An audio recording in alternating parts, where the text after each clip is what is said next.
Medical marijuana could one day be available in Mississippi. Today, advocates explained a plan called Initiative 65. WTVA's Bronson Woodruff tells us what supporters are pushing for. Organizers held the briefing at this Hilton Garden Inn in Tupelo this afternoon. Medical Marijuana 2020 is a ballot initiative that hopes to make medical marijuana available for patients.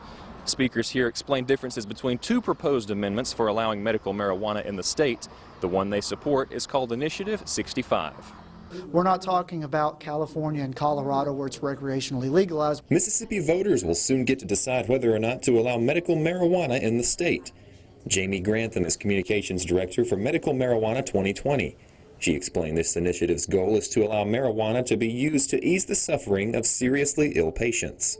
There are patients here who are suffering. I have heard countless stories of patients who are desperate for another option because traditional pharmaceutical medications are not working. Dr. Matthew Wesson is an ophthalmologist who works with people's eyes. He said politicians have not allowed medical marijuana in the state. He claims a majority of the state supports it, and that's why it will be on the ballots in November. This is not for someone who has a headache or a sore shoulder. They're not going to be able to get it. By the time you need medical marijuana, you are sick. He said there are 22 specific medical conditions under Initiative 65 that will make someone a candidate for medical marijuana. Some include cancer, PTSD, and sickle cell anemia. Speakers at the event support Initiative 65 over Alternative 65A, which is a plan state politicians put together for allowing medical marijuana.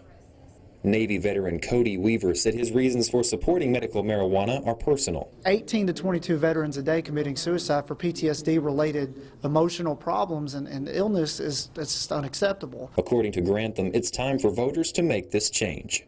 It's not a cure-all for everyone, but for so many people in 34 other states, it is changing lives, and Mississippians deserve to have that same access. Speakers at the briefing said you can visit Medical Marijuana 2020's website for success stories, find ways you can get involved, find out more about Initiative 65 and other resources. Reporting in Tupelo, Bronson Woodruff, WTVA 9 News.